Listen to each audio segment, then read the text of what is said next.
My one of my upgrades here with caster wheels down here. If I remember, these are about 5 inches.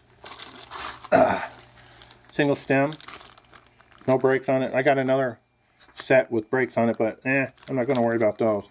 But like I said in my other videos, I'm taking this other handle and see if I can adapt it to fitting it on. See right here. What you got to do is turn it around where the wheels are like this, because that's your trailing wheel, and I just come out here. That's all I got to do is come out here. It's high because I got it on some wheels to get these off, and I'm able to move these up to the next hole, and I'm run the bolts through, and I'm going to take a measure. I tell you guys, gals, this helps, because my right shoulder shot the hell off my back, so I've just braced myself, and it's very easy to lift up. I don't know if those will survive with the wheels, but it'll be good for fitting and see what's going on. If it works, fine. If not, I'll get some flat steel or angle punctured and use it. You guys have a great day. Okay, I'm back. Looks like a lot of my goodies came in the mail. What I'm doing now is going to sit down here and engineer to get the caster wheels and take these off. I've been, like I said in my previous video, I used the handle. This is full handle, and it bolted right on. The only thing I was concerned about is that's thick enough, but it feels very rigid. Worst case scenario, I just go ahead and give it a try, and it bends, and I just have to redo it. There's some perforated angle iron that I have. It's about 1 inch, and then I got some flat stock. It's an inch and a half difference between them. But I also was thinking there's some L brackets right there. Those are 6 inch, and it gives me a little bit clearance. Not too bad. I just, I'm gonna have to test to make sure I don't get too much spring on it. If I do get too much spring, then I'll have to brace that corner so it doesn't. But I don't see that. Just my layman engineer term, rednecking, I don't see that should pose a problem, because most of the rigidity is on the back here. Yeah, I'm engaging in some modifications. Little hint, I set up the motors for 24 volts and the electrical for 12 volts. We'll see how that works. Should be more power. Anyway, one of my ideas is here, you can, if you want it down and dirty, just set it down here, drill your holes. You can put it over this way. That way you won't be able to adjust it, but I don't think you're going to, because by the time you get done, it's going to be almost nothing. I gotta kill this. Sorry, I gotta kill this light. There we go. Okay. Worst case scenario, I'll just get some thicker ones. Here's an idea I was proposing. Get some angle iron. Angle iron it. And what you can do is take, okay, like angle iron here. You can't do it this way, but if you do it this way, and or what I was thinking about is putting it like that, so the angle will be, one of them will be flat against here, and then it'll come out this way, and it'll have a flat to the front, because that would help just put the angle iron. See, the angle iron was going like this off the L bracket. I think I like that idea better, but I'm still going to play with this, see what I can do with it. The reason why I jacked it up is because I wanted to keep it level. Worst case scenario is you can always bend it a little bit. Okay, you guys and gals, stay safe. I'll get this more video up and see where we go from there. Keep happy mowing.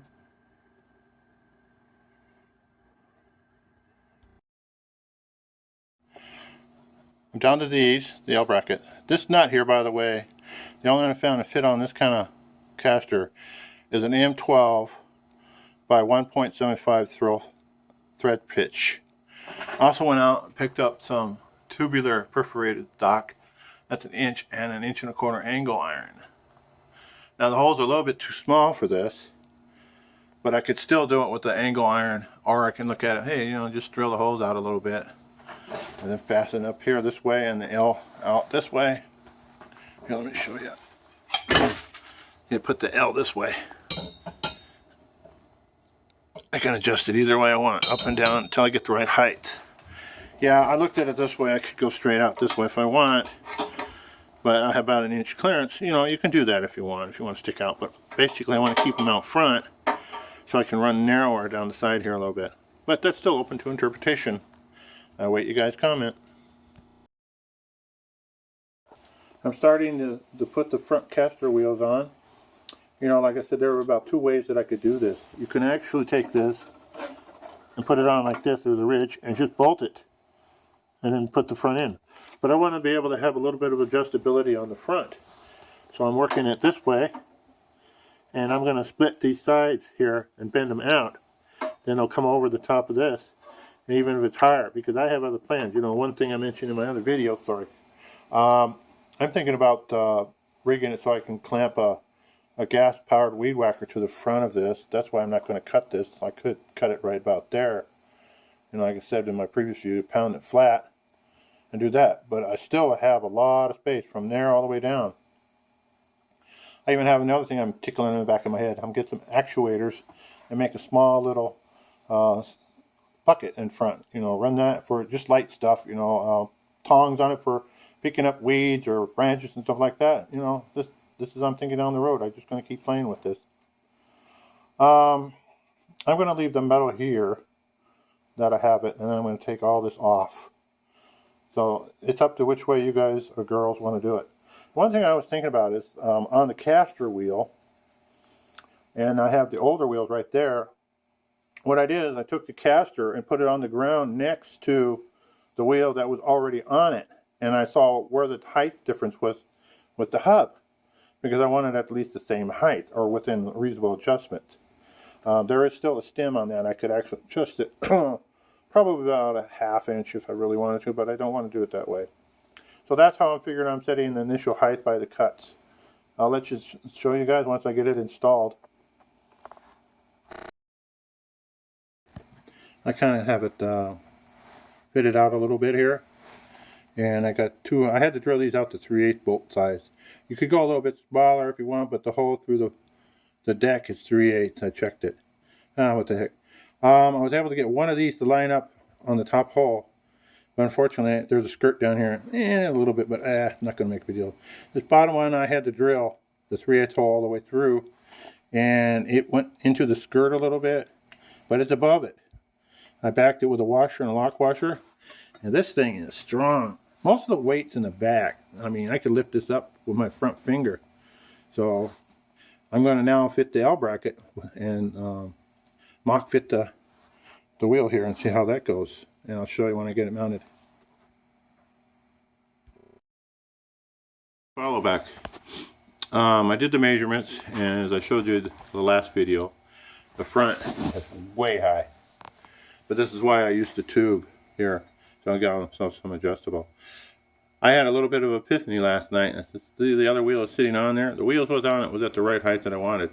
So what I'm going to do is take this off, let it sit on the other wheel, and take a measurement and cut and trim it. Make sure I, still have it left here. And I'll come back and show you after I do it. Finally set. It's sitting on the floor the same as the other wheel. So, like I said, I got to get this top done.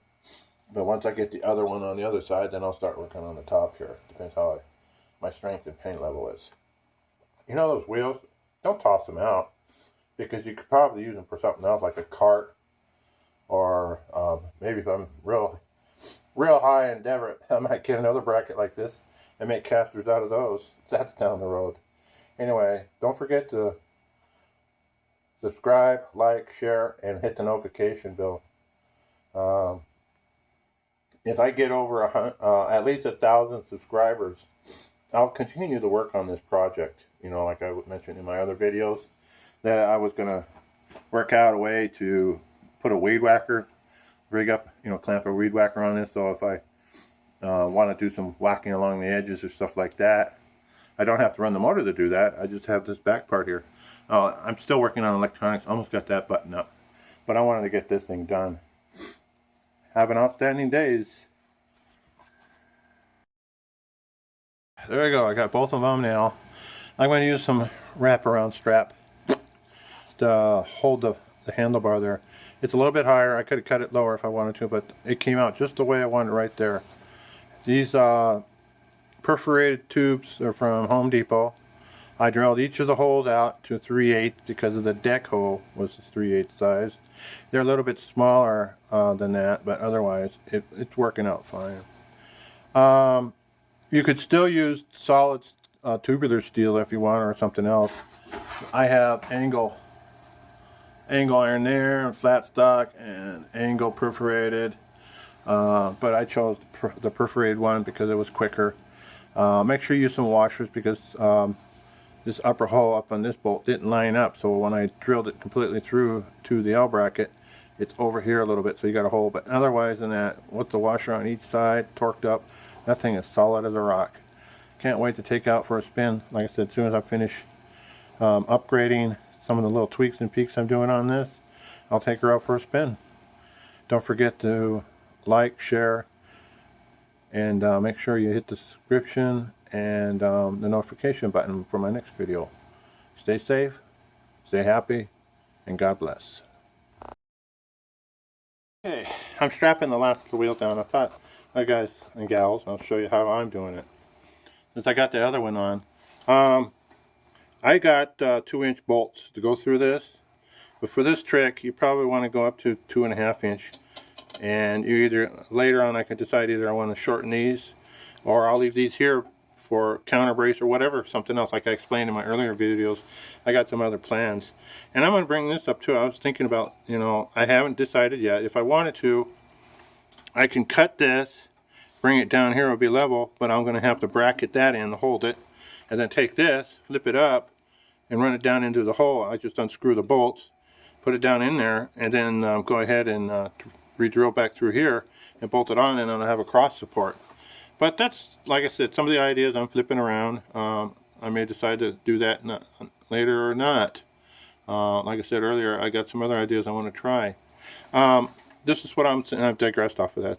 Put the bolt in here like this, and then very judiciously use a little ball peen hammer and form it around as far as you can go. The bolt will hold it there instead of you trying to form it around.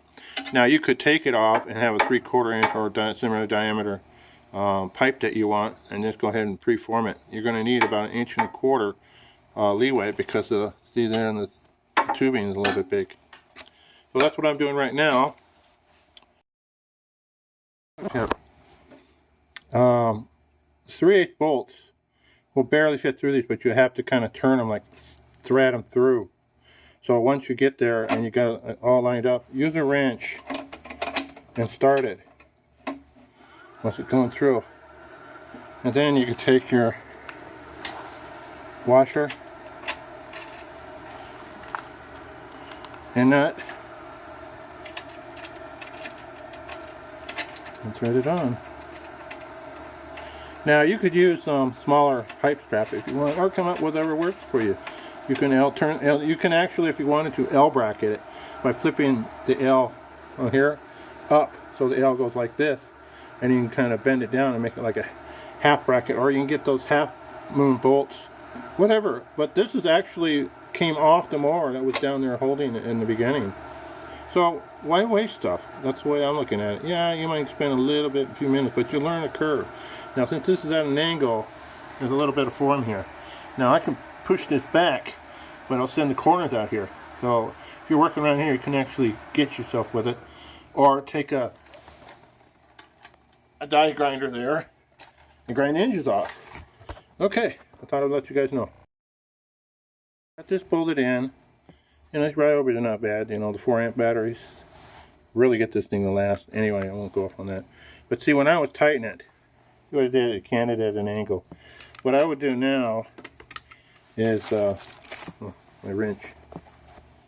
I would take my wrench here and re-loosen it again. Ah, that's tight. With these caster wheels, this thing wants to move like crazy. Well, you get the drift. Just loosen this up enough, and then you can take it and straighten it up this way, and then hold it, and then retighten it all back down again. This impact, anyway, last I remember, I stand correctly, it goes up to 50 pounds of torque. I have a 1/2 inch version cordless impact. Oh, that thing's great, man. Anyway, that's a whole nother story. When you, the dealership, I should say, loses your lug nut key, that's another adventure. Anyway, there she is. I got her all pretty much buttoned up for a test run. And she got her new shoes off, wheels on. I did fire it up here in the garage. Oops, I gotta stabilize myself. And like I said on the other previous videos, I went and rewired the battery and the power setup. So the internals are still 12 volt, but now I'm putting 24 volts to the motor. Wow, with those wheels, this thing literally will spin. Hardly touch the control button, I mean the lever. So there's a setting in the remote, the transmitter, that I'm going to cut back the sensitivity on the steering. I'm going to create what's called a sport and a normal switch. And after I rust up a little bit, I'll go ahead and take the transmitter upstairs and program it and then test it. Other than that, she's pretty much ready to go out to cut some grass. But I still got some circuits down there I need to finish. That's for the engine kill with the remote. And I explained that a little bit in some of the other videos. And I may go ahead and reiterate it again. I hope you guys understand this is not a fancy production. This is more like a video diary of my endeavors and ventures in building this remote control lawnmower. Like I said again, there are a lot of things bouncing around in my head that I'm really thinking about giving a whiz try. Like the weed whacker, and let me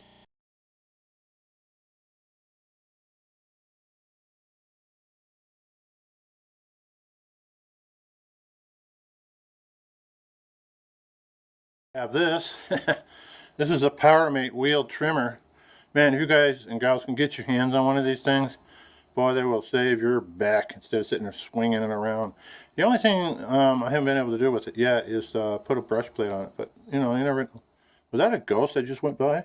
Did you guys see that blob? Whew. There's a lot of weird stuff that goes on here in the islands. Anyway, hey, maybe this will be my next remote controlled weed whacker. At least the difference is here, this has throttle control. So I'll be able to use the left lever on the remote control for the throttle. Stay safe, stay secure. God bless.